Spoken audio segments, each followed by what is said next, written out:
विपद व्यवस्थापन है, गृह मन्त्रालय अन्तर्गत छ विपद व्यवस्थापन प्राधिकरण छ। त्यो हुँदा गृह मन्त्रालय अन्तर्गत नगरिकन रक्षा मन्त्रालय किन गरिएको छ र छाउनीमा त्यसको अफिस सीएमसीको अफिस किन राखिएको छ? लकडाउनको अवधिमा झन्डै 1400 जना आत्महत्या गरेको छ। के यो खुसी नेपाली र समृद्ध नेपालको प्रतीक हो वा भुखले कसैले मर्नु पर्दैनको प्रमाण हो? सरकारी विद्यालय निजी विद्यालयलाई बालुवाटालाई जग्गा ललिता निवासको जग्गा जसरी दिएको छ अथवा यति होल्डिङ्सलाई नेपाल ट्रस्टको जग्गालाई। माननीय श्री रङ्गमती साई। सम्माननीय सभामुख महोदय, इतिहास साक्षी छ, नेपालमा राष्ट्रिय सहमति र सहकार्य बिना कुनै कुराको पनि सम्भव छैन। देशमा जब सङ्कट आइपर्छ त्यति बेला नेपाली काङ्ग्रेसको नेतृत्वमा राष्ट्रिय सहमति र सहकार्यबाट नै सफल भएको छ। हामी हाम्रो भूमि जसरी भए पनि फिर्ता ल्याउँछौँ, ल्याउनु नै पर्छ। प्रधानमन्त्रीज्यू, एक्लै हिँडेर सम्भव छैन। प्रतिपक्ष सत्तापक्षसँग सहकार्य औपचारिकता मात्र निभाउनु भएको छ। खासै समन्वय गरेको देखिँदैन। एकजना सांसदलाई लैनचौर दौडाएर भूमि फिर्ता हुन्छ र लुम्बिनीमा पुगेर धोती र टोपी पहिरानमा लगाएको नाता दिल्लीमा जीवित छ कि सकिसक्यो? यदि जीवित छ भने यति बेला नेपाली जनताले सम्माननीय प्रधानमन्त्रीज्यूले लगाएको नाताको प्रतिफल देख्न चाहेका छन्। देखाउनुहोस्, यति बेला हो, बेला यही हो देखाउने बेला। हाम्रो भूमिलाई फिर्ता ल्याउनका लागि कहाँ र कहिले कोसँग के वार्ता कहाँ पुग्यो? माननीय श्री प्रेम सुवाल। सम्माननीय प्रधानमन्त्रीज्यूसँग जिज्ञासा राख्न चाहन्छु।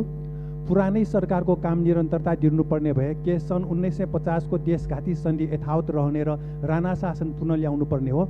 रुसमा सन् 1917 को क्रान्तिपछि जार शाहीको पालामा भएका देशघाती सम्झौताहरू खारेज गरिएको थियो। यसकारण अमेरिकी सैन्य गठबन्धन अन्तर्गतको र नेपाललाई युद्धमा धकेल्ने एमसीसी सम्झौता खारेज गर्नु जरुरी छ। भारतको उत्तर प्रदेशका मुख्यमन्त्री आदित्यनाथ योगीले नेपालले सीमा निर्धारण गर्दा परिणामबारे सोच्नुपर्ने र तिब्बतले गरेको गल्ती सम्झनुपर्ने धम्की किन दिए? 700 वर्षदेखि तिब्बत चीनको अभिन्न अङ्ग हो। रणबहादुर शाहको पालामा भएको नेपाल र चीन सम्बन्धमा तिब्बतबारे पेकिङको निर्णय अन्तिम हुने उल्लेख छ। अङ्ग्रेजले तिब्बतमा आक्रमण गरेको बेला राणा शासनले सत्ता जोगाउन गुप्तचर र भरिया भएर सहयोग गरेको थियो। भारतले सन् 1962 मा तिब्बत कब्जा गर्न चीन विरुद्ध सीमा युद्ध गरेको थियो। ठुलो देश भारतले 200 वर्षसम्म बेलायती उपनिवेशमा किन बस्नु पर्यो? सिक्नुपर्ने होइन र? धन्यवाद। माननीय श्री दुर्गा पौडेल। सम्मान्य सभामुख महोदय मार्फत सम्मान्य प्रधानमन्त्रीज्यूसँग मेरो जिज्ञासा, यो बजेटमा अनुसूची 10 एमसीसीलाई जब अलग्गै छलफल गर्नको निम्ति सदनमा एमसीसी आउँदैछ, भोलि त्यो छलफल होला, पास होला, नहोला, त्यो एउटा पाटो छ। त्यो एमसीसीलाई बजेटमा किन घुसाइयो? त्यो अव्यवहारिक छ, त्यसलाई हटाउनु पर्छ। त्यसबारे सरकारको धारणा के छ मैले जान्न चाहे। धन्यवाद। माननीय श्री प्रकाश मान सिंह।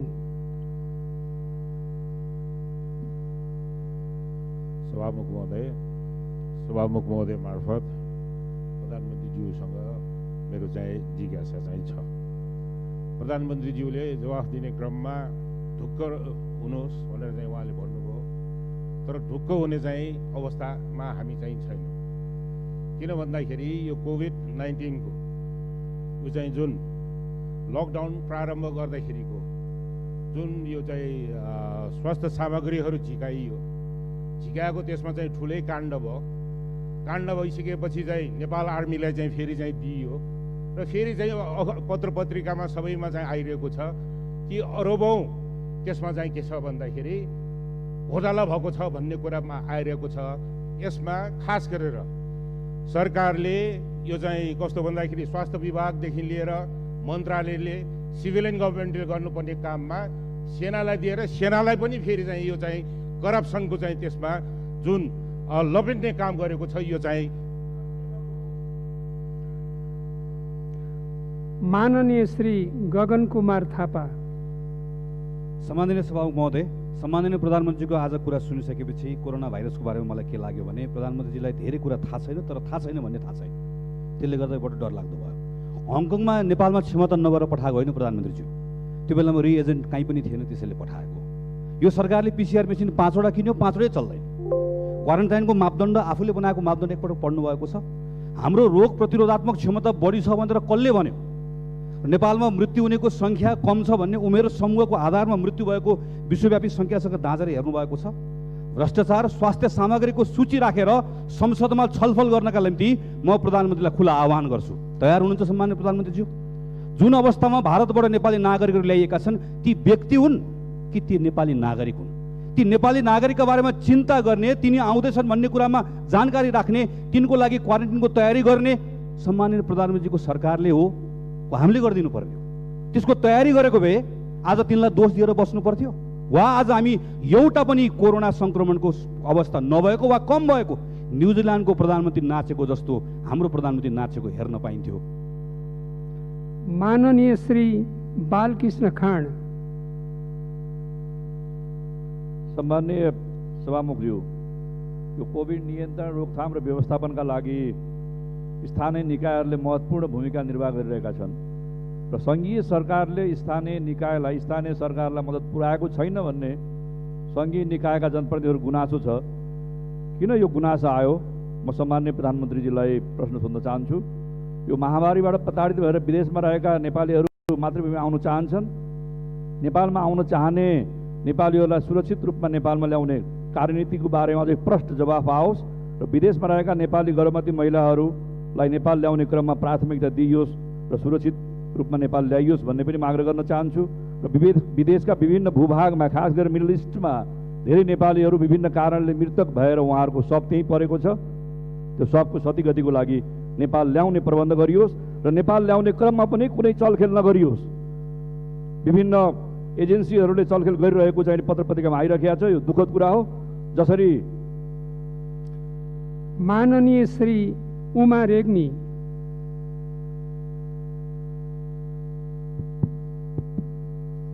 सम्माननीय सभामुख महोदय, म सभामुखज्यू मार्फत प्रधानमन्त्रीज्यूलाई प्रश्न गर्न चाहन्छु।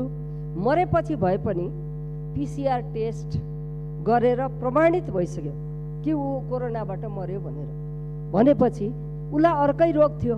हामी यहाँ बसेको सबैलाई एउटा न एउटा रोग छ, सबैलाई एउटा न एउटा रोग त हुन्छ नि। अनि सरकार आफ्नो गल्ती, आफ्नो कमजोरी ढाकछोप गर्नका निमित्त अर्कै रोगले मरेको हो भनेर चाहिँ त्यसरी पन्छाउन चाहन्छ। स्पष्ट जवाब चाहियो। सभामुख महोदय, प्रधानमन्त्रीज्यू, भारत र चीनको बीच वार्ता भइरहेको छ, तर नेपाल भारत बीच वार्ता किन सुरु भएको छैन? के पहल भइरहेको छ र कहिले सुरु हुन्छ? यसको स्पष्ट जवाब चाहन्छु। कालापानी, लिपुलेक, लिम्पियाधुराका बारेमा मात्र वार्ता हुने हो कि सुस्ता लगायत बोर्डरमा मिचिएका सबै नेपाली भूमिहरूका बारेमा पनि वार्ता? माननीय श्री पार्वता दिसी चौधरी। सम्मान्य सभामुखज्यू मार्फत प्रधानमन्त्रीज्यूलाई मेरो प्रश्न। यो 10 अरब खर्च भएको छ, चारैतिर यसको विरोध भइरहेको छ। यो अवश्य पनि 7वटा प्रदेश र 753 स्थानीय तहमा गएका होलान्। कहाँ कुन स्थानीय तह, कुन प्रदेशमा कति रकम पठाइयो, त्यसको प्रष्ट हिसाब आउनु पर्यो। र यो 15 जनाको मृत्यु भयो, यी 15 जना मर्नेहरू एउटा मर्ने अवस्थामा थिएर मरे भनेर जुन एउटा गैर जिम्मेवार किसिमले भन्नुभयो, त्यो एकदम दुःख लाग्ने कुरा हो। किनभने सबै हामी कोही न कोही केही न केहीबाट प्रभावित, अवश्य पनि रोगबाट प्रभावित छौँ। त्यसकारण यस्तो कुरा भन्न अलि सुहाएन कि सामान्य प्रधानमन्त्रीज्यू जस्तो व्यक्तिले यो भ्रष्टाचार पहिले गर्थे देखिँदैन थियो, अहिले हुन्छ र देखिन्छ भन्नुभयो। यो पहिलेका पनि प्रधानमन्त्रीज्यू। माननीय श्री सञ्जय कुमार गौतम। सम्माननीय सभामुखज्यूको मार्फत सम्माननीय प्रधानमन्त्रीज्यूलाई मेरो जिज्ञासा छ। सम्माननीय प्रधानमन्त्रीज्यू, म भ्रष्टाचार गर्दिनँ, भ्रष्टाचार गर्न पनि दिन्न भन्नुहुन्छ। मुलुक कोभिड-19 को कहरमा भयावह भएको समयमा पनि व्यापक भ्रष्टाचारका कुराहरू आइरहेका छन्। संसदमा के प्रतिपक्ष के सत्तापक्षका सांसदहरूको कुरा पनि सुन्नु भएकै छ। देश दुनियाँको कुराहरू पनि सबभन्दा राम्रोसँग बुझ्नु भएको छ। के साँच्चै सामान्य प्रधानमन्त्रीज्यू आफू र आफ्नो सरकारसँग सन्तुष्ट हुनुहुन्छ? मैले आम नेपाली जनतामा व्यापक वितृष्णा, आक्रोश, असन्तुष्टि पाएको छु, निराशा देखेको छु। ईश्वरले गरोस् म गलत हुँ सामान्य प्रधानमन्त्रीज्यू। सामान्य प्रधानमन्त्रीज्यूले साँच्चै के सोचिराख्नु भएको छ? नेपाली जनतालाई मनको कुरा बताइदिनुहुन्छ कि? धन्यवाद। माननीय श्री देव प्रसाद तिमल सेना। सम्मानीय सभामुख महोदयको मार्फत प्रधानमन्त्रीज्यूका जिज्ञासा राख्न चाहन्छु। यो 3 वर्षदेखिको बजेट सम्मानीय प्रधानमन्त्रीज्यूको क्षेत्र र मन्त्रीज्यूहरूको क्षेत्र र प्रधानमन्त्रीका इर्दगिर्दका मानिएको क्षेत्रमा मात्र विकास गरेर कृषिमा दोब्बरी हुने, सबै कुरामा दोब्बरी हुने र किसानले एउटा खाद पनि नपाउने अवस्था छ। यही प्रधानमन्त्रीजीको निर्देशन अनुसारै मन्त्री र प्रधानमन्त्रीको क्षेत्रमा मात्रै राख्न भनिएको हो कि यसको जिज्ञासा चाहियो। धन्यवाद। माननीय श्री प्रदीप यादव।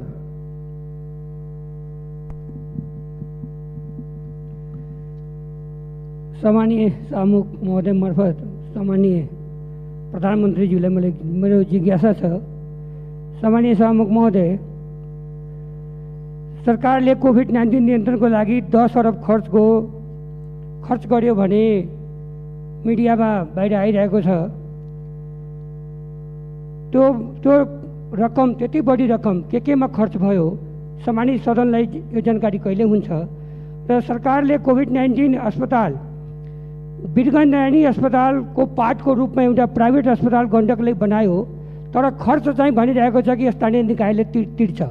र स्थानीय निकायले के भन्छ भने सङ्घले मलाई 1 रुपैयाँ पठाएको छैन, त्यसैले अहिले वीरगञ्ज बजारमा स्थानीय निकायले चन्दा घर घरमा गएर मागिरहेको छ, किनकि यो यहाँको नागरिकलाई बचाउनको निमित्त सङ्घ तयार भएन र अब नागरिकले पनि पैसाको व्यवस्था गर्नुपर्ने।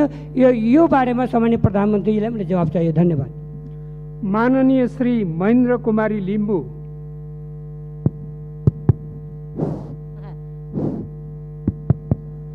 सम्माननीय सभामुखज्यू मार्फत आदरणीय प्रधानमन्त्रीज्यूलाई जिज्ञासा म राख्न चाहन्छु। म उहाँको क्षेत्रको पनि हुँ, त्यसले गर्दा आदरणीय प्रधानमन्त्रीज्यू, हजुर त डाक्टर त होइन, नेतै भएर प्रधानमन्त्री हुनुभएको होला, तर यहाँ हजुरको जुन शब्दहरू सुन्दा डाक्टरले नै भन्ने कुराहरू हामीले यहाँ पायौँ। 14-15 जना चाहिँ के अरे कोरोनाले मरेको होइन भन्ने जुन अहिले हजुरकै शब्दबाट यहाँ हामी सबै संसदहरूले सुनेको छौँ। त्यसले गर्दाखेरि त्यो कोरोनाले मरेको होइन भने त्यो डाक्टरहरूलाई चाहिँ तुरुन्तै ल्याएर छानबिन गर्नु हुन्छ कि भन्ने एउटा त्यो मेरो अनुरोध। र अर्को कुरा, भ्रष्टाचार लगालगी प्रधानमन्त्री हजुर नै हुनुहुन्छ भने अब चोरले खुट्टा काट भन्दा मैले चोरेको छैन भने जस्तो हजुरले आफ्नै मन्त्रीहरूलाई जोगाउनुहुन्छ, त्यो हजुरहरूकै कुरा हो। तर जुन कोरोनामा नेपाली काङ्ग्रेस हामी प्रतिपक्षले सुरुमै 50 लाख। माननीय श्री राजेन्द्र प्रसाद लिङ्गदेन।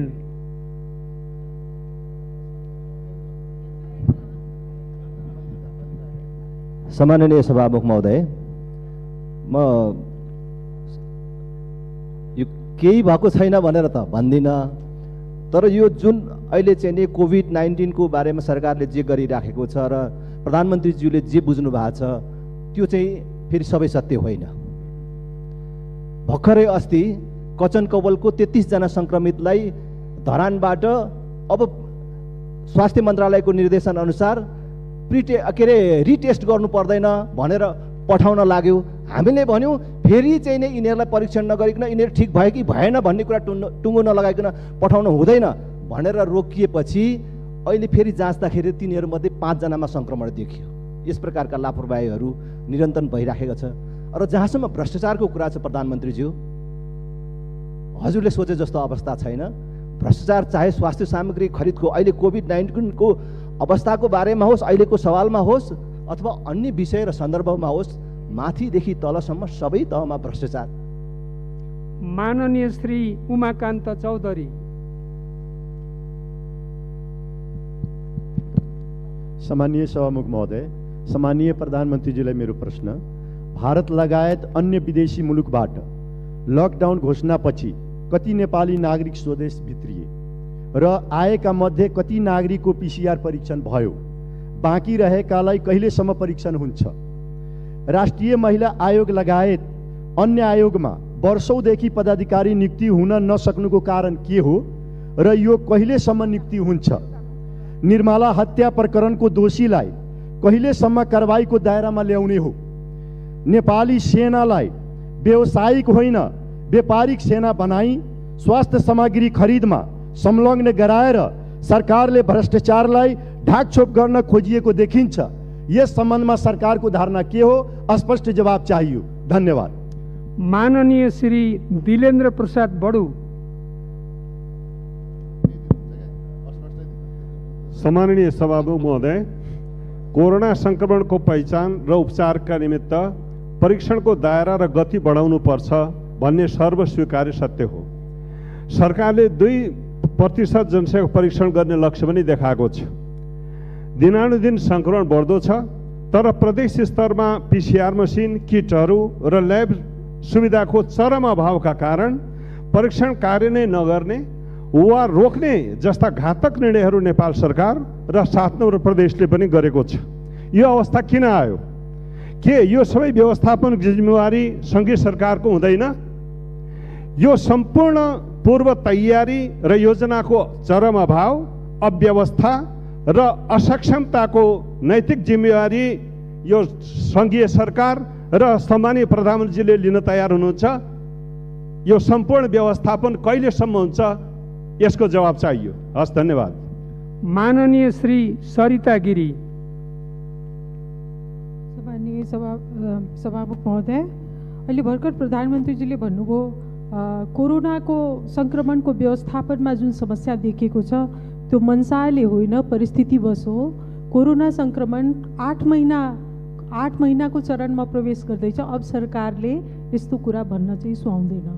मेरो दोस्रो प्रश्न हो, प्रधानमन्त्रीजीले भन्नुभयो भ्रष्टाचारमा पहिला कारबाही हुँदैन थियो, अहिले चाहिँ कारबाही हुन्छ अनि सुनिन्छ अनि देखिन्छ। तर हामीहरूलाई चाहिँ के लागेको छ भने पहिला भ्रष्टाचार सुनिन्छ अनि त्यस पश्चात ढाकछोपको लागि कारबाही गरिन्छ।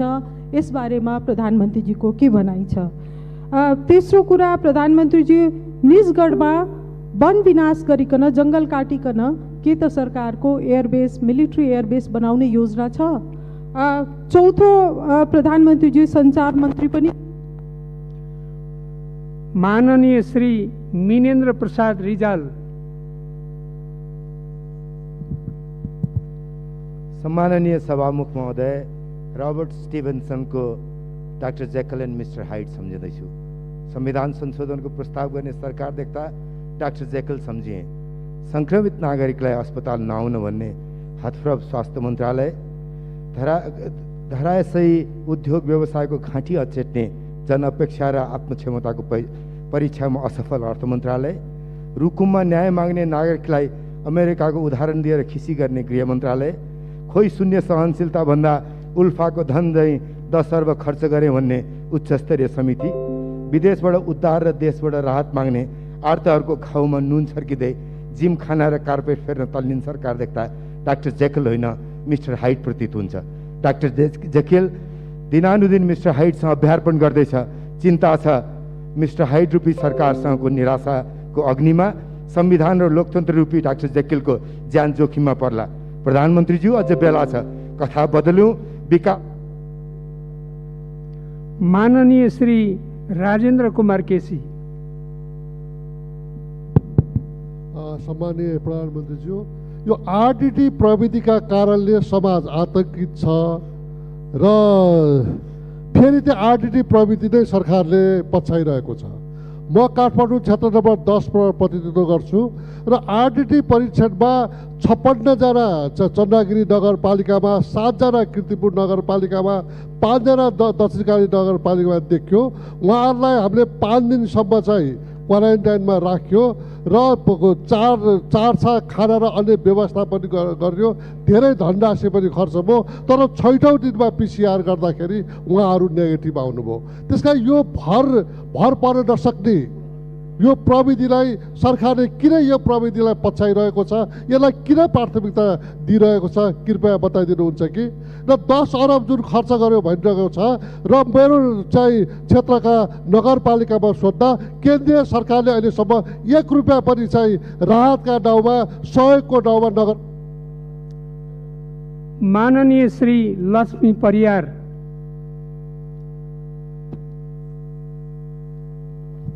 सम्माननीय सभामुख महोदय, प्रधानमन्त्रीज्यूलाई मेरो प्रश्न छ। प्रधानमन्त्रीज्यूले बोलिराख्दाखेरि रुकुम पश्चिमको नरसंहारको बारेमा केही थाहा पाउनु भएन कि त्यसको बारेमा प्रधानमन्त्रीज्यूबाट केही कुरा आएन?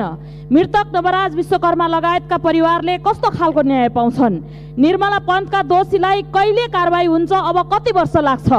भारतबाट आएका मानिसहरूमा धेरै कोरोना भाइरस देखियो भन्नुभयो। के प्रधानमन्त्रीज्यूले भारतबाट आएका मानिसहरू नेपाल आउन नपाउने भनेर भन्न खोज्नु भएको हो? होइन भने यो सरकारको काम के हो? भारतबाट आउनेको लागि क्वारेन्टाइनको व्यवस्था र उनीहरूलाई चेक जाँच गर्नु पर्दैन? धन्यवाद। माननीय सदस्यहरू, अब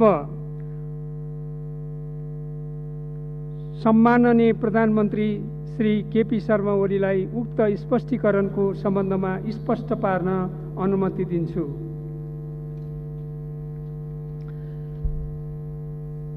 सम्माननीय सभामुख महोदय, सबभन्दा पहिले त म माननीय सदस्यज्यूहरूले जुन उत्साहपूर्ण ढङ्गले जिज्ञासाहरू राख्नुभएको छ, प्रश्नहरू उठाउनु भएको छ, त्यसका लागि म धन्यवाद भन्न चाहन्छु र केही कुराहरू स्पष्ट गर्न चाहन्छु। केही पहिले मैले भनिसकेका कुराहरू पनि दोहोऱ्याएर जिज्ञासा राख्नुभएको छ, केही नयाँ जिज्ञासाहरू पनि छन्। ती सबै कुराहरूमा म क्रमशः स्पष्ट गर्न चाहन्छु। एउटा पहिलो प्रश्नबाटै जाउँ। एउटा विपद व्यवस्थापन नियन्त्रण, यो प्राकृतिक विपद नियन्त्रण तथा व्यवस्थापन, न्यूनीकरण तथा व्यवस्थापन परिषद छ। त्यो परिषद प्रधानमन्त्रीकै नेतृत्वमा छ। त्यसका मातहतमा प्राकृतिक विपत्ति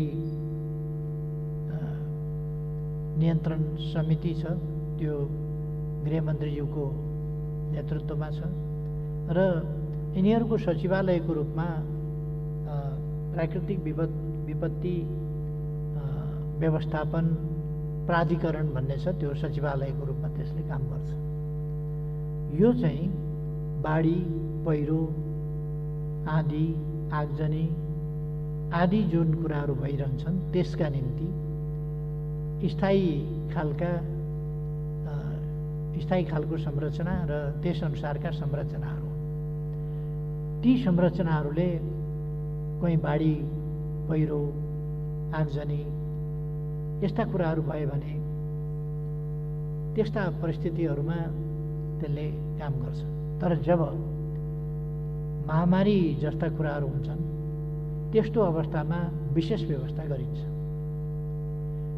ती समितिहरू अथवा त्यो परिषद, प्रधानमन्त्रीको नेतृत्वमा हुने परिषद अथवा त्यो प्राकृतिक विपत्ति व्यवस्थापन गर्ने समितिहरू छन्, तिनीहरू यस्तो महामारी वा यस्ता परिस्थितिका लागि होइन, ती चाहिँ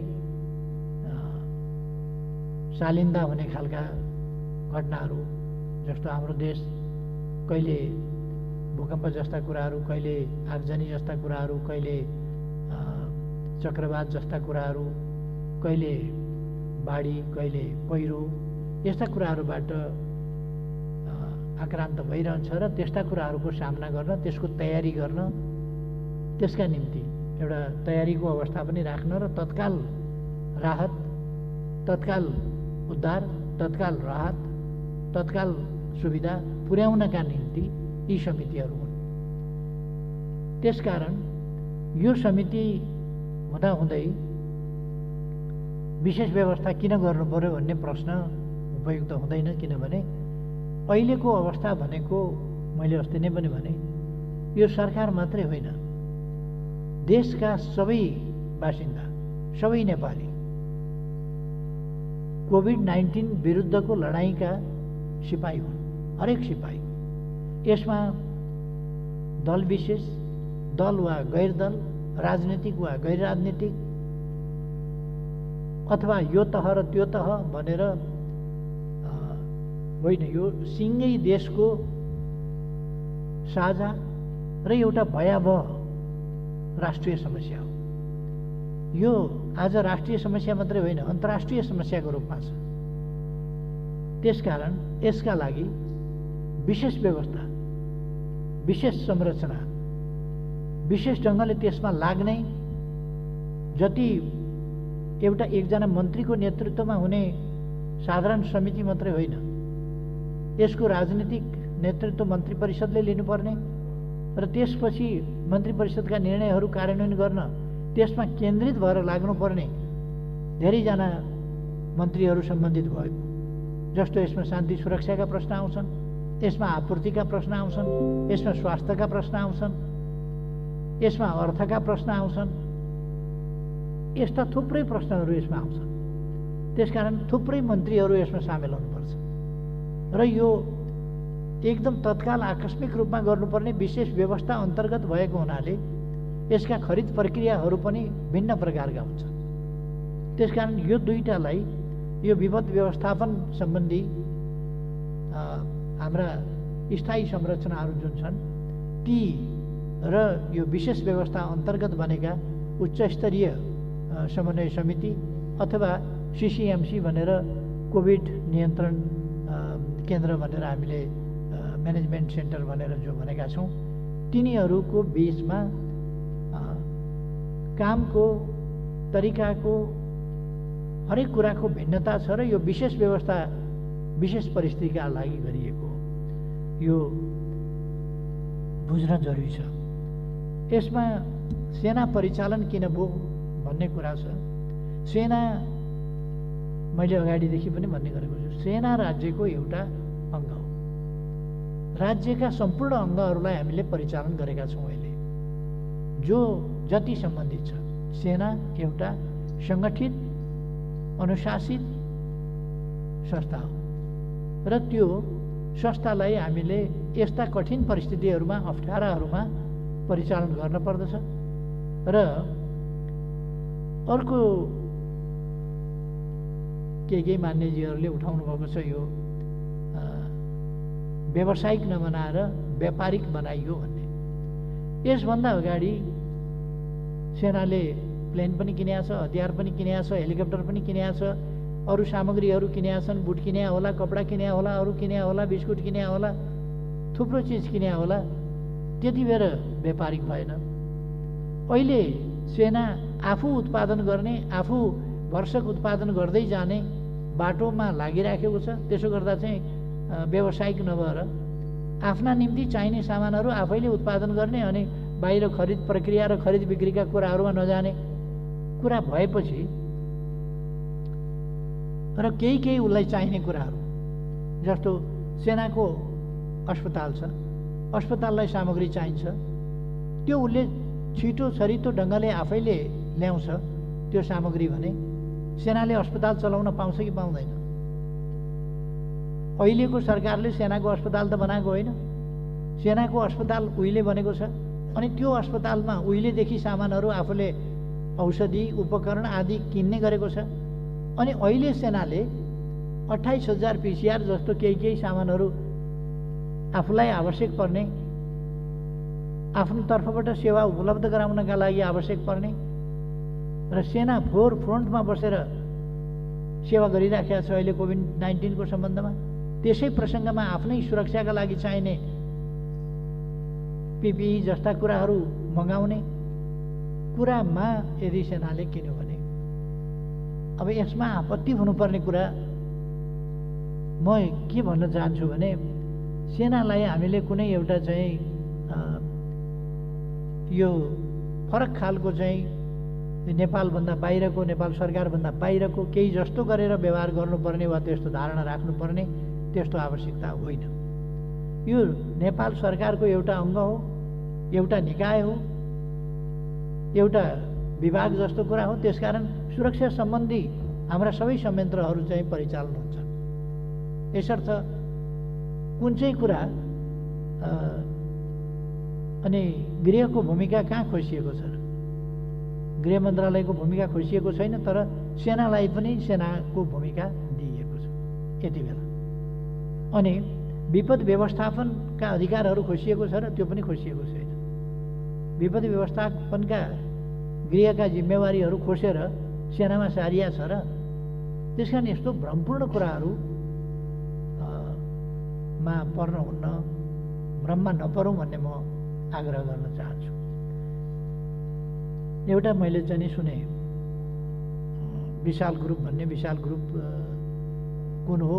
कहिले ओम्नीको चर्चा गरेका सुन्छु, कहिले कसको चर्चा गरेका सुन्छु। मैले पटक पटक भन्ने गरेको छु, यो अब जथाभावी नै बोल्ने हो भनेदेखि त बेग्लै कुरा भयो। जसलाई जे मुख छाडे पनि सन्तोष हुन्छ भने त बेग्लै कुरा भयो। नत्र भने कहिले कोबाट सञ्चालित छ ओम्नी ग्रुप भनेरको छ त्यत्तिकै बोलेको छ, कहिले के भनेर बोलेको छ, कहिले विशाल ग्रुपसँगको साँठगाँठबाट भन्ने कुराहरू गरेको छ। यस्तो कुराहरू हामी सांसद जस्तो जनप्रतिनिधिहरू जस्तोले बोल्दाखेरि अलिक तथ्य प्रमाणका आधारमा बोल्नु वाञ्छनीय हुन्छ। फेरि पनि म के भन्छु भने यस्ता सबै कुराहरू जे उठेका छन् तिनीहरूप्रति मेरो ध्यान गएको छ। कहीँ कुनै प्रकारको अनियमितता वा अनुचित तरिकाहरू पाइयो भने त्यसको छानबिन हुने र त्यस सम्बन्धमा अनुचित क्रियाकलाप देखिएमा दण्डित हुने, त्यो कुरा मैले रिपिटेडली भनेको छु। त्यसमा कुनै कम्प्रोमाइज हुँदैन र बेठिक कुराहरू सह्य हुँदैनन्। गैर कानुनी अथवा अनियमित अथवा भ्रष्ट कुराहरूलाई यस सरकारले सहदैन, त्यो कुरा मैले रिपिटेडली भनेको छु। अब अर्को कुरा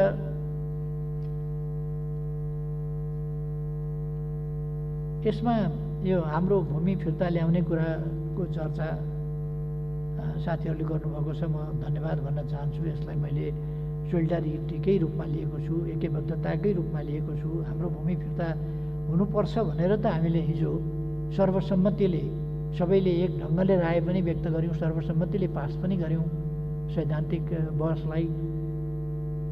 त्यसमा कुनै मतभेद छैन। यो एकदमै खुसीको कुरा हो। म सबै साथीहरूलाई अघि नै पनि मैले सुरुमै भने म धन्यवाद भन्न चाहन्छु। सबै साथीहरूप्रति आभार व्यक्त गर्न चाहन्छु। यस्ता विषयहरूमा हामी एकजुट हुनुपर्छ। यसमा हामीले फेरि कमसेकम राष्ट्रियताको मामलामा, भूमि फिर्ता लिने मामलामा अथवा राष्ट्रिय हितको पक्षमा उभिने मामलामा अहिलेको सरकारमाथि शङ्का गर्नुपर्ने कुनै कारण छ र? एउटा म के चाहिँ भन्न चाहन्छु भने अहिलेको सरकार लहै लहैमा कुद्दैन। जे राष्ट्रको हितमा छ, जे राष्ट्रको पक्षमा हुन्छ, जे देशको सार्वभौमसत्ता, स्वाधीनता, भौगोलिक अखण्डता, राष्ट्रिय हित र स्वाभिमानको पक्षमा हुन्छ, त्यसमा अध्ययन गरेर हेरेर जानी बुझिकन कुनै आग्रहवश होइन, कुनै पूर्वाग्रहवश होइन, अध्ययन गरेर हेरेर त्यसमा निष्कर्षमा पुग्छ र जे निष्कर्षमा पुग्छ त्यसमा दृढताका साथ उभिन्छ। यो अर्को यस्तो खालको भाषा पनि प्रयोग नगरौँ भन्ने मेरो सुझाव छ साथीहरूलाई। मैले यो प्रधानमन्त्री तथा मन्त्री परिषदको कार्यालय अन्तर्गतका विषयहरूको सम्बन्धमा, विनियोजित बजेटको सम्बन्धमा नबोल्ने कि गत वर्ष पनि म बोलेको थिइनँ, अर्थमन्त्रीजीले जवाब दिनुभएको थियो। यसपल्ट पनि नबोल्ने कि भन्ने अलिकति कुरा चलेको थियो। साथीहरूको बोल्नुपर्छ, प्रधानमन्त्री आएर बोलिदिनुहोस् भन्ने कुरा भन्दाखेरि हुने ठाउँमा के पार्टीले प्रतिबन्ध लगाएको हो, के विदेशीले प्रतिबन्ध लगाएको हो बोल्नलाई? यो अलिक प्रश्न भयो र यस्तो। म बाहेक अरू सबै चाहिँ विदेशीकै इसारामा चल्छन् भन्ने मान्यता अलिकति नराखौँ कि भन्छु म।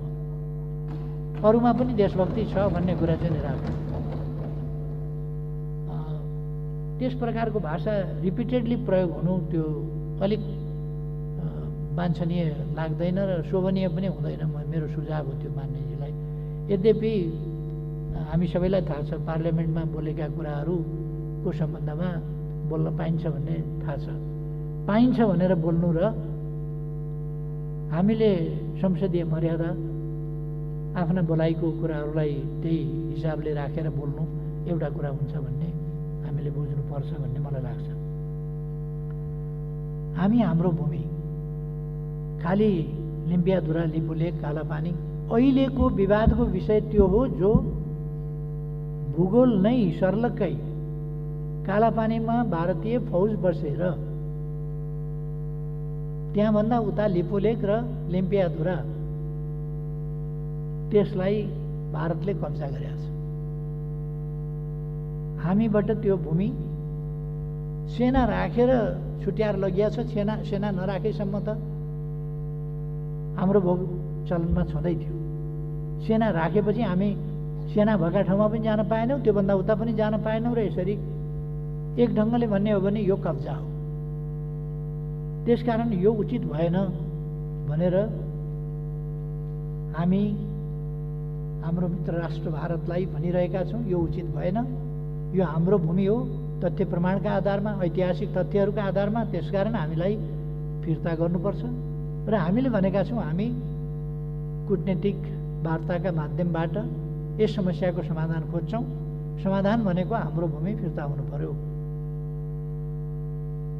यो सत्यले जित्छ, हाम्रो विश्वास हो, हामी फिर्ता लिन्छौँ। यो एउटा लिम्पियाधुरा, लिपुलेक र कालापानी सम्बन्धी भूक्षेत्रको विवाद छ। अरू कतिपय ठाउँहरूमा सीमा सम्बन्धी विवाद छन्, सुस्तामा छ भने या अरू ठाउँमा छन् भने तिनीहरूको सम्बन्धमा यसरी सेना राखेर कब्जा गरिएको र अर्कै सिमाना भनेर एउटा नक्कली काली नदी भनेर खडा गरेर एउटा काली मन्दिर बनाएर एउटा तिरतिरे खोल्सी देखाएर एउटा सानो हाल देखाएर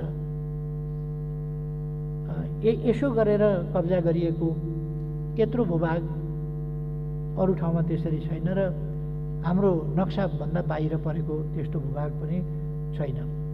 यदि कुनै भूभाग तथ्यहरूले हाम्रो देखिने स्थिति छ भने त्यस सम्बन्धमा हामी वार्ता गर्छौँ, कुरा गर्छौँ।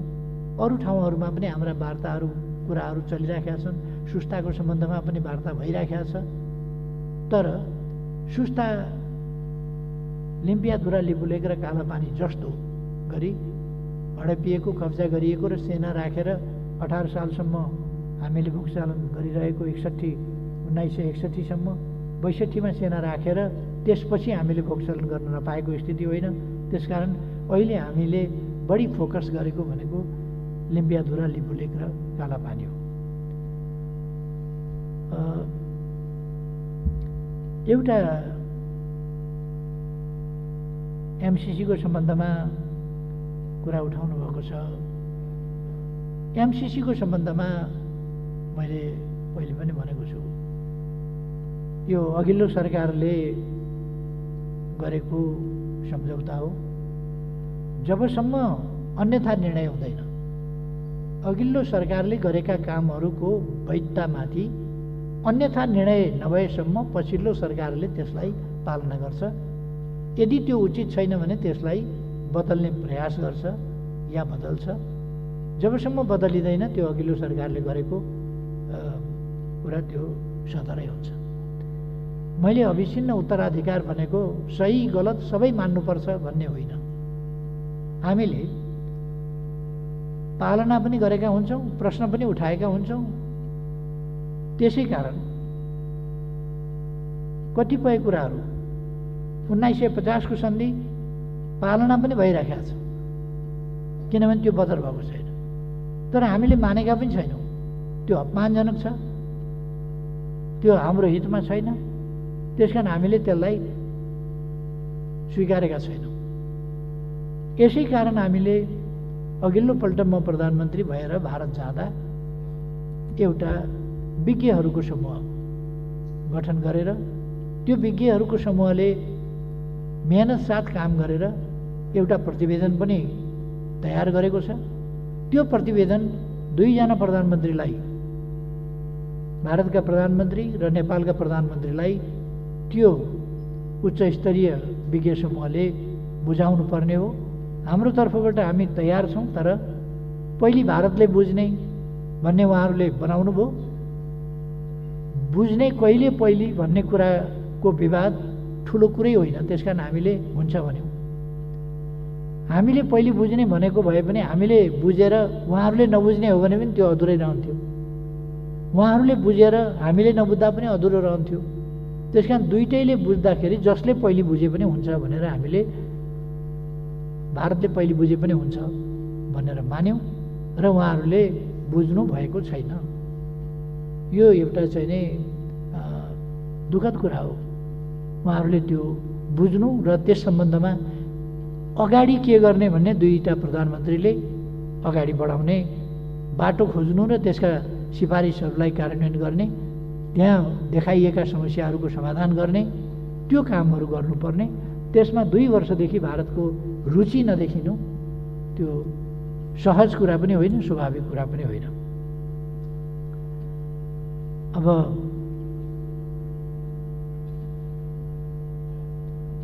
आदित्यनाथ योगीजी उत्तर प्रदेशका मुख्यमन्त्रीले बोल्नुभयो भन्ने कुराहरू केही आएको छ। यदि उहाँले त्यसरी बोल्नु भएको हो भने त्यो जायज होइन र त्यसरी नेपाललाई यदि उहाँले धम्काउन खोज्नु भएको हो भने त्यो उचित होइन। त्यो म अहिले त्यति भनौँ र उहाँको बोलाइ उहाँ केन्द्रीय सरकारको निर्णायक व्यक्ति पनि नभएको र तैपनि उहाँ मुख्यमन्त्रीको हिसाबले यदि त्यस्तो बोल्नुभएको हो भने त्यो नबोलिनु पर्थ्यो। त्यो बोल्नुभएको हो भने आलोच्य विषय हो। त्यो बोल्नुभएको र त्यसरी नेपाललाई धम्की दिनुभएको हो भने त्यो निन्दनीय विषय हो। त्यसलाई नेपालमाथिको हामी एउटा अपहेलनाको रूपमा बुझ्छौँ त्यस्तो कुरालाई र नेपाल हेपिन तयार छैन, हेपिन मान्दैन भन्ने कुरा म योगीजीलाई स्मरण गराउन चाहन्छु।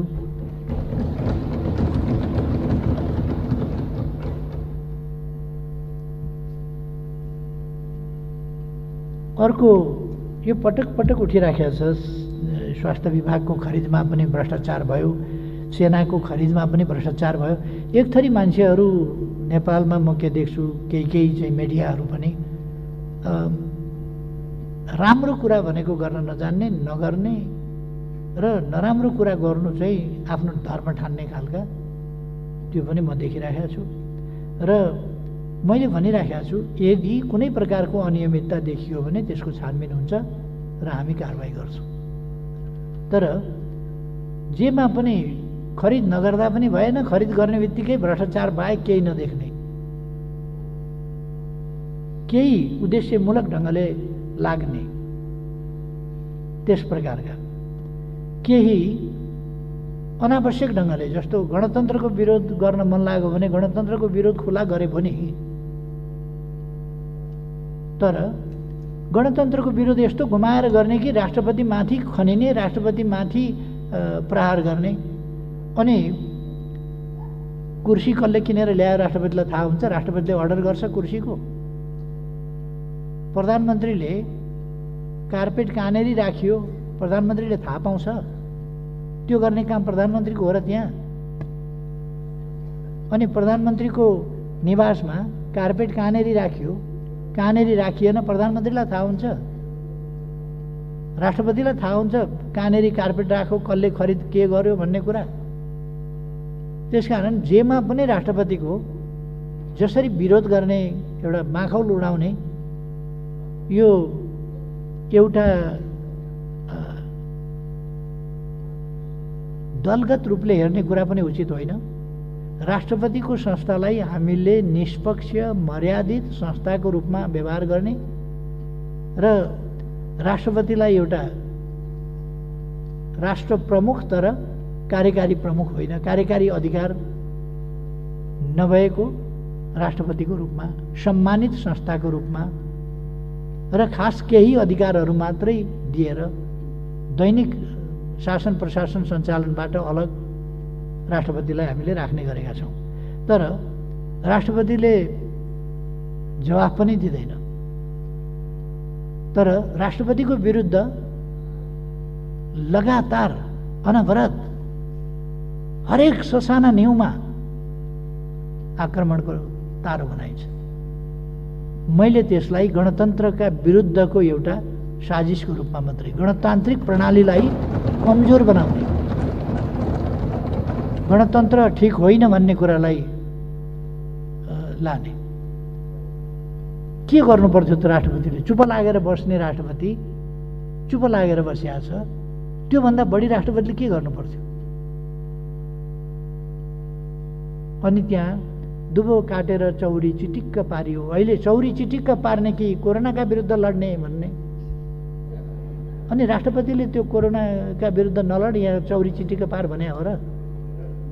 त्यहाँ त त्यही दरबन्दीका मान्छे छन्, त्यही काम गरिराख्या होलान्। यो खालको चाहिँ नि जुन एउटा विरोधको शैली छ त्यो वास्तवमा के भने लोकतान्त्रिक पनि भएन, गणतन्त्रतान्त्रिक पनि भएन र गणतन्त्रका विरुद्धमा केन्द्रित र लक्षित हो। यस्तो कुरामा हामी हौसिनु हुँदैन भन्ने म सम्मानित सदन समक्ष अनुरोध गर्न चाहन्छु। यस्तो कुरामा बहकिनु हुँदैन। जोसुकै होस् एउटा मर्यादित ढङ्गले पेश हुने तरिका अवलम्बन गर्नुपर्छ।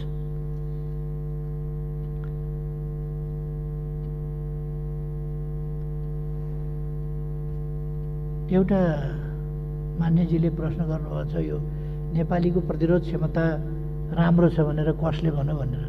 भर्खरै सुन्नुभयो नि, मैले भनेको। त्यो त मैले भनेको।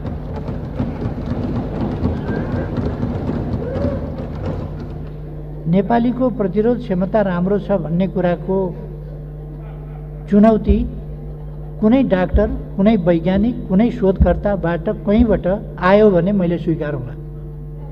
तर नेपालीको प्रतिरोध क्षमता, नेपाली अलिकति आधा नेपाली हिमाली भेगतिरै स्वच्छ हावा, स्वच्छ पानी, उकाली ओह्राली हिँडेर पहाडी जनजीवनमा बसेका छन् र स्टामिना बलियो छ एउटा। अर्को हाम्रो खानामा, अर्को तराईमा बस्नेहरूको पनि हिमालबाट ठोकिएर हामीले थाहा पाउनुपर्छ नेपालको भूगोल। यदि मरुभूमि जन्ने ठाउँहरूबाट तातो हावा आयो भने हिमालको नजिक पुग्नभन्दा पहिले त्यो चिसो भइसक्छ, कायल भइसक्छ। हिमालको छेउमा पुग्नभन्दा अगाडि, हिमालसँग ठोकिनभन्दा अगाडि कायल भइसक्छ। हिमालसँग ठोकिँदाखेरि त्यो बरफ भएर पग्ने स्थितिमा पुग्छ। त्यो फर्किएको हावामा सास फेरेका नेपालीहरू। यो देश झार उम्रियो भने यार्चा गुम्बा भएर उम्रिने देश हो। यस देशमा ढुङ्गाबाट शिलाजित निस्किन्छ। यस देशमा माटो सिमरिक हुन्छ। यो देश जडीबुटीको देश हो, औषधिको देश हो। यस देशको पानी हिउँबाट हिमालमाथि बसेर त्यसपछि पग्लिएर अनेक मिनेरल तत्त्वहरूसँग खेल्दै तल रसाएर निस्किएको पानी हुन्छ। त्यसकारण यो इभिएन बराबरको छ यो पानी यहाँको। त्यसकारण यो उकाली ओह्राली गर्ने, परिश्रम गर्ने, फिजिकल वर्क गर्ने र यस्तो देशका मान्छेहरूको स्वाभाविक रूपमा यो वैज्ञानिक कुरा हो, जहाँ योगाको ट्रेडिसन छ, जहाँ व्यायामको ट्रेडिसन छ, यस देशमा जहाँ योगा पैदा भयो, यस देशमा इम्युन सिस्टम तगडा छ भन्ने कुरा स्वतः सिद्ध छ। अर्को, हाम्रो भान्सामा म विनम्रताका साथ भन्छु, अरू कसैप्रति कुनै धक्का नपर्ने गरी नेपालीहरूको भान्सामा पाउरोटीमा बटर दलेर खाने तहको होइन। यहाँ दाल, चामल, मकै, बटमास यी अनेक चिज हुन्छन् र त्यसमा बेसार अनिवार्य हुन्छ, नुन अनिवार्य हुन्छ, खुर्सानी अनिवार्य हुन्छ, यहाँ जिरा, धनिया, प्याज, लसुन, अदुवा यी सबै औषधि हो। हरेक दिन औषधि खाएर प्रतिरोध क्षमता बढाएको नेपाली यसको प्रतिरोध क्षमता माथि हुन्छ भन्ने कुरा स्वतः सिद्ध छ।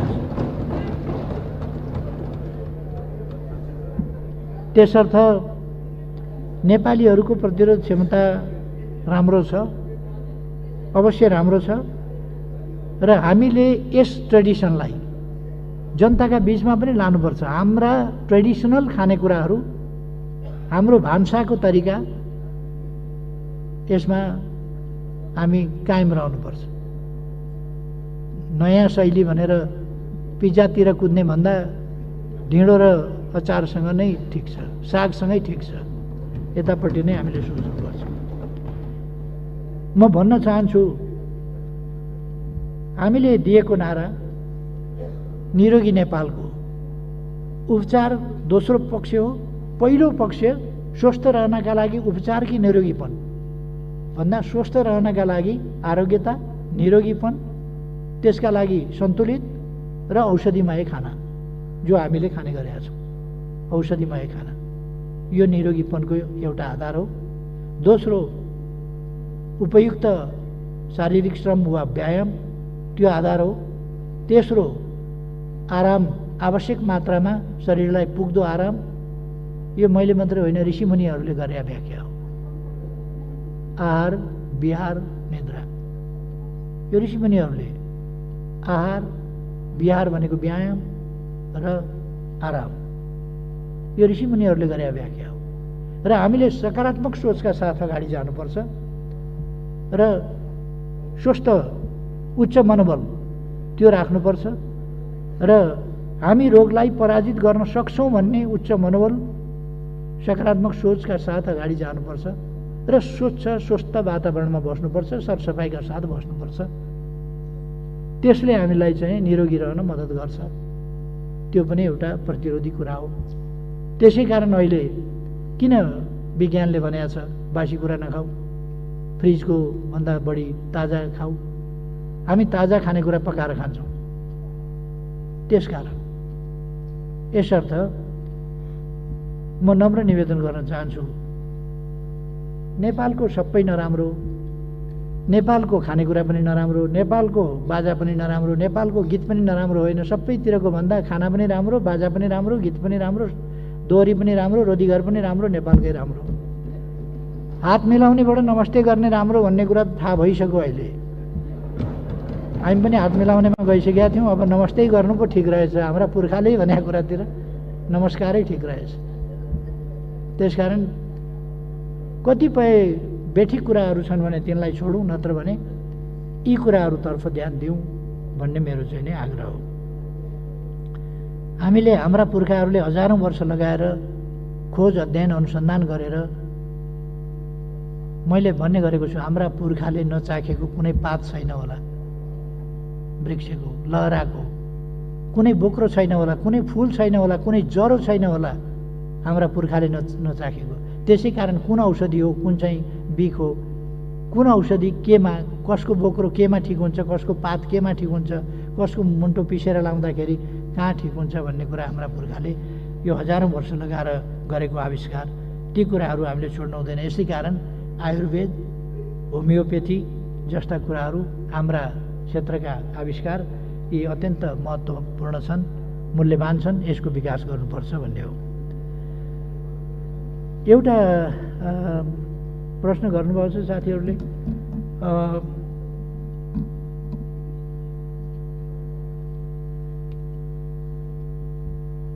यो आफ्नो कमजोरी लुकाएर कोरोनाले होइन अरू नै रोगले मरे भन्ने कुरा कमजोरी लुकाएको होइन, यो एउटा सामान्य तथ्य भनेको। कहिले कहिले के हुन्छ भने कोरोनाले पनि मान्छे मर्छ, तर कहिले कहिले के हुन्छ भने अर्कै रोगले कारण चाहिँ अर्कै रोगले निधन भएको हुन्छ, तर कोरोना पनि लागेको हुन्छ। विश्व स्वास्थ्य सङ्गठनको मापदण्ड अनुसार, उसको नियमअनुसार कोरोना यदि पोजिटिभ भेटियो भने जुनसुकै रोगले मरेको भए पनि कोरोनाले मरेको भनेर मान्नुपर्छ। त्यसकारण हामीले 15 जना कोरोनाले मरेको भन्यौँ, तर त्यो हेर्दाखेरि कोरोनाले मरेको चाहिँ देखिँदैन। अथवा डक्टरहरूको पनि भनाइ के छ भने मर्न चाहिँ कोरोनाले नै मरेको होइन, तर कोरोना पनि लागेपछि विश्व स्वास्थ्य सङ्गठनको मापदण्ड अनुसार कोरोनाले नै मरेको भनेर मान्नु पर्यो हो। त्यो मेरो मात्रै भनाइ होइन, त्यो डक्टरहरूको पनि भनाइ हो जो त्यससँग सम्बन्धित हुनुहुन्छ। तसर्थ कमजोरी लुकाउनु पर्ने, कोरोनाले दुनियाँमा कमजोरी, भारतमा त्यत्रो मान्छे मरेको छ, चाइनामा पनि त्यति मान्छे मरेका थिए, अरू देशमा पनि त्यत्रो बिघ्न मान्छे मरेको छ, र अमेरिका जस्ता देशमा, युरोप जस्ता देशमा, युके जस्ता देशमा त्यत्रो नोक्सानी परेको छ, कमजोरी लुकाउनु परेको छैन। यहाँ 15 जना मर्दाखेरि कमजोरी लुकाउनु पर्ने हुन्थ्यो? 15 जना मात्रै मरेका देश त बहुत कम होला नि दुनियाँमा। त्यसकारण यो कमजोरी लुकाउनु पर्ने कुरा होइन। हामी मर्न नदिन चाहन्छौँ कोरोनाबाट, कोरोनाबाट मान्छे मर्न नपाउन्, कसैको निधन नहोस्, हाम्रो ध्यान त्यस कुरामा छ। तर त्यसबाट मात्रै मरेका होइनन्, अरू पनि कारण छन् भन्न खोजिएको। कोरोनाबाट अरू मर्न नदिने हाम्रो प्रयास छ, म त्यो स्पष्ट पार्न चाहन्छु।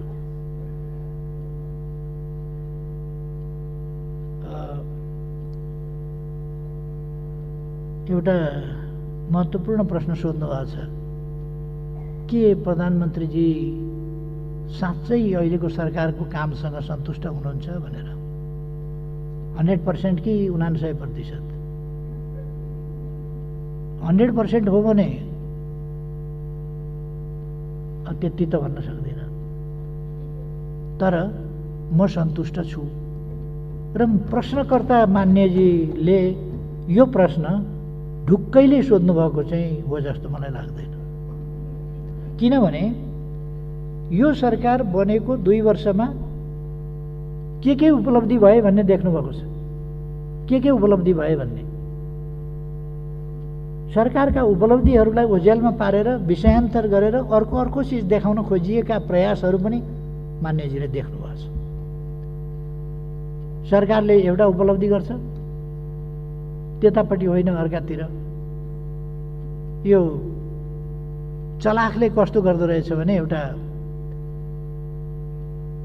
भैँसी व्यापारीले भैँसी बेच्ने भएछ, किन्ने मान्छे आएपछि उसले चाहिँ सोधेछ दुध कति दिन्छ भैँसीले भनेर। भैँसी किन्दाखेरि हेर्नुहोस्, खास गरेर दुध कति दिन्छ भनेर त्यति मतलब हुँदैन, सिङ कस्ता छन् हेर्नुहोस् न, सिङ हेर्नुपर्छ। सिङ उसले सिङ चाहिँ चिल्ला पारेर राखेर रहेछ, तेलसेल लगाएर अनेक गरेर। अब भैँसीको सिङले के गर्ने, दिनुपर्ने दुध। यहाँ सरकारले बाटो बनाएको छ, हामी बाटो बनाएको कुरा गर्छौँ, बाटो बनाएको कुरा नगर न।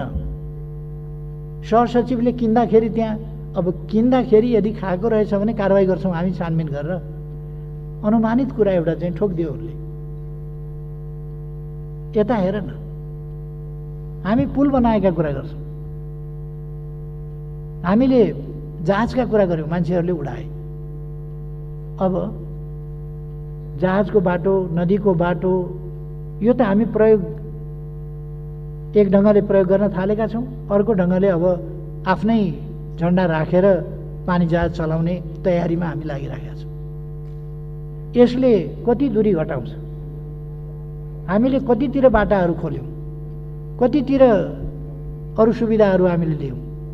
डुबानका समस्याका सम्बन्धमा संयुक्त टोली बनाएर कतिपय ठाउँमा खोल्ने काम भएका छन् भने कतिपय ठाउँमा खोल्ने तयारी हुँदैछ। अहिले सुन्छु फेरि कतिपय ठाउँमा भारतले बाटाका नाउँमा बाँध बनाउँदैछ। यी कुराहरूतर्फ हाम्रो ध्यान गएको छ र हामी त्यसको विरोधमा भारतलाई सजग गराइरहेका छौँ। छिमेकी भएर छिमेकीको खेत डुबानमा पार्ने गरी बाटा संरचना केही पनि निर्माण गर्न पाइँदैन, अन्तर्राष्ट्रिय कानुनले पनि पाइँदैन, असल छिमेकीको हिसाबले पनि पाइँदैन। त्यसकारण भारतले यस्तो गर्न मिल्दैन। पहिले त्यस्ता भएकाहरू पनि सच्याउनुपर्छ भारतले, हामीले भनिराखेका छौँ। र हामी न्यायोचित कुराको हकमा अड्न लड्न भन्न त्यसमा कुनै हिचकिचाउने सरकार यो होइन। यो साथीहरूले देख्नुभएको छ। हामीले सार्वभौम समानताको नीतिका आधारमा व्यवहार गर्ने गरेका छौँ र त्यसै गरेर गर्छौँ।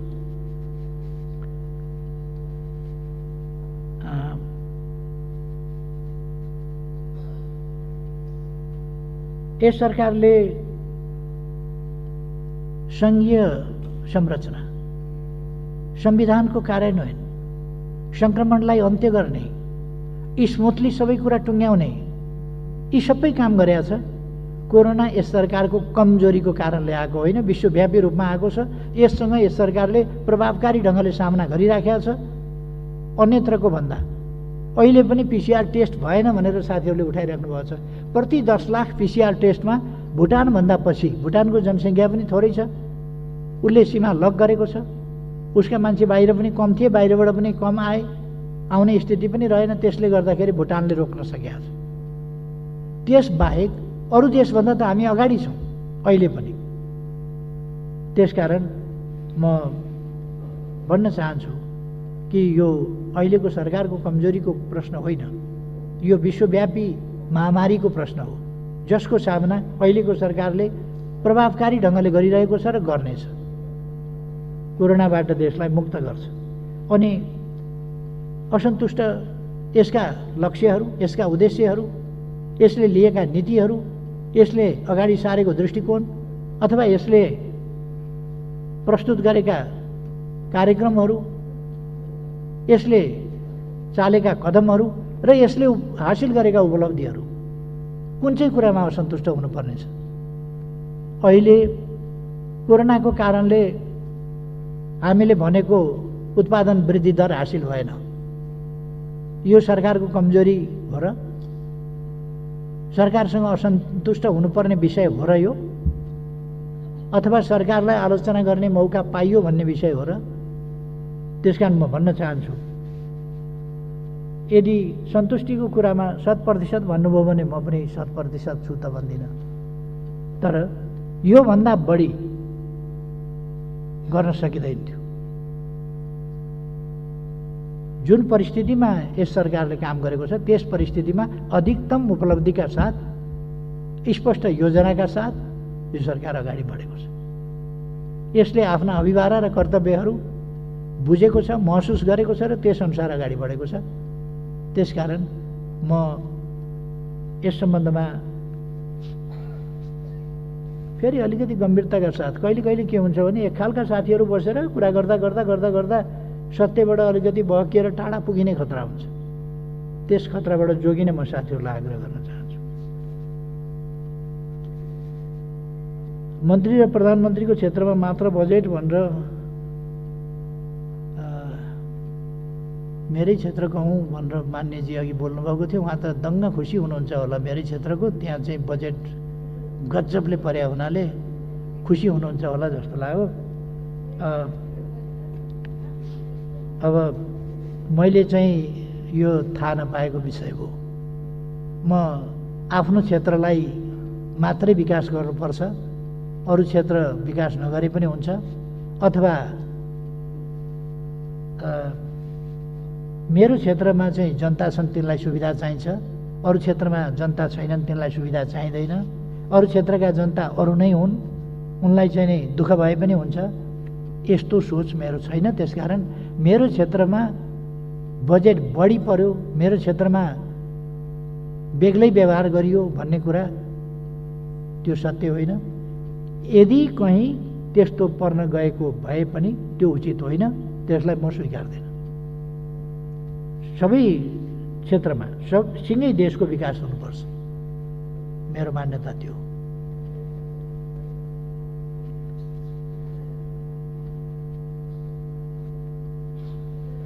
एउटा सोध्नुभएको छ साथीहरूले, महिला दलित आदि समेतका आयोगहरू किन बनेनन् भनेर। म सहमतिका साथ काम गरौँ भन्ने चाहन्छु। सहमतिका साथ कुनै पनि काम अगाडि बढाउँ भन्ने चाहन्छु। यी आयोगहरू निर्माण गर्ने ठाउँ भनेको संवैधानिक परिषद हो। संवैधानिक परिषद प्रधानमन्त्रीको अध्यक्षतामा हुन्छ, विपक्षी दलको नेता हुन्छ, सभामुख हुन्छ, राष्ट्रिय सभा अध्यक्ष हुन्छ, प्रतिनिधि सभाको उपसभामुख हुन्छ, प्रधान न्यायाधीश हुन्छ। यस प्रकारको त्यसको कम्पोजिसन हुन्छ। यसको बिचमा सहमतिका साथ काम गरौँ भन्ने कुरा हो। अहिले सहमतिका साथ काम गरौँ भन्ने कुरामा अलिक सहमति बन्दै गएको स्थिति छ र अब छिटै नै यी आयोगहरू गठन हुन्छन् भन्ने मेरो विश्वास छ र म त्यस प्रयासमा लागिरहेको छु।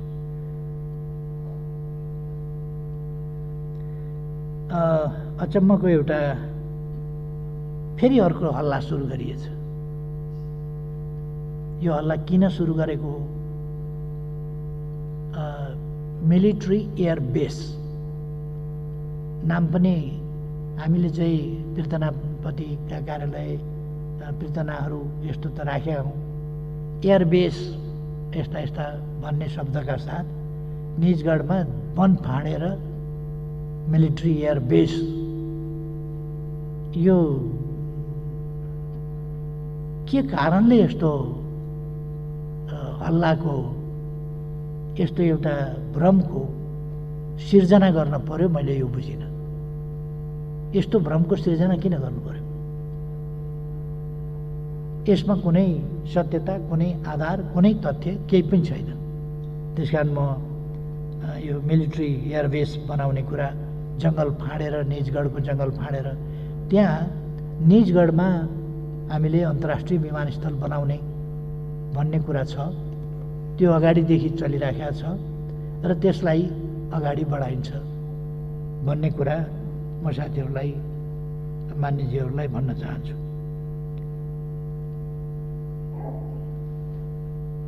रुकुम घटनाको सम्बन्धमा ध्यान गएन कि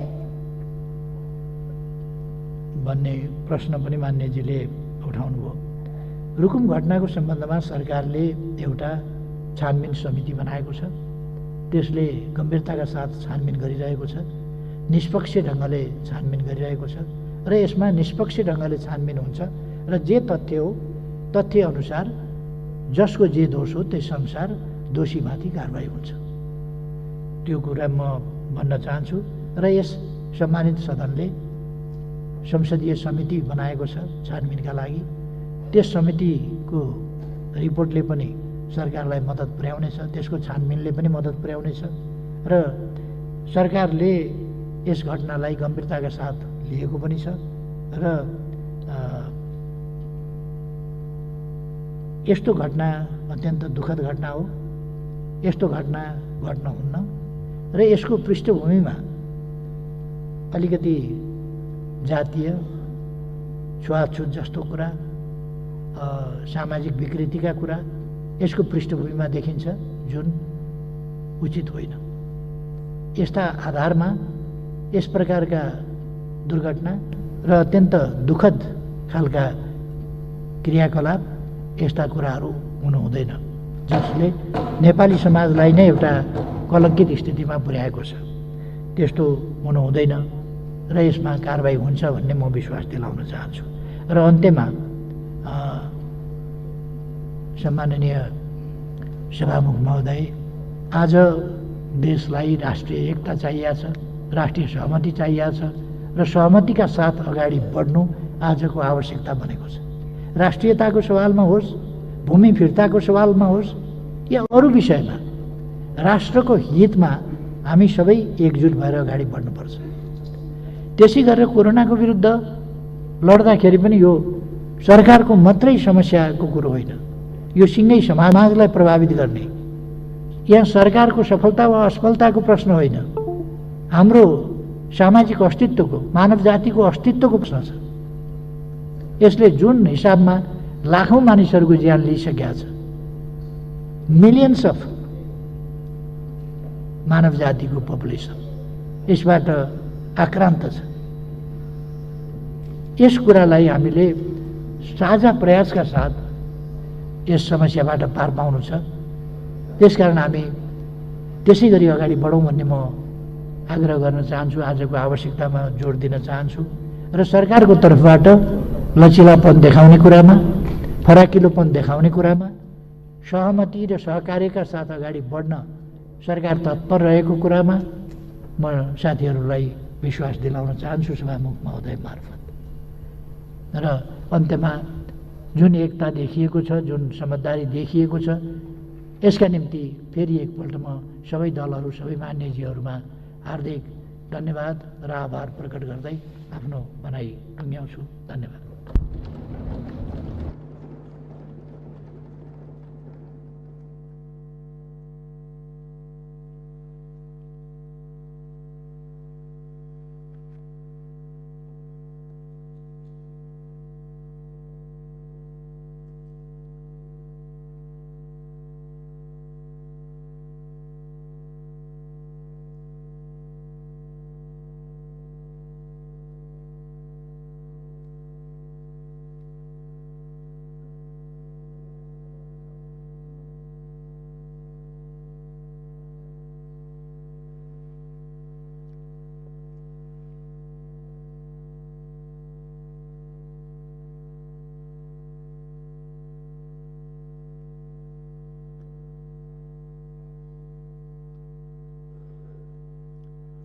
माननीय सदस्यहरू, प्रधानमन्त्री तथा मन्त्री परिषदको कार्यालय, राष्ट्रिय योजना आयोगको सचिवालय, राष्ट्रपतिको कार्यालय एवं उपराष्ट्रपतिको कार्यालय सम्बन्धी विनियोजन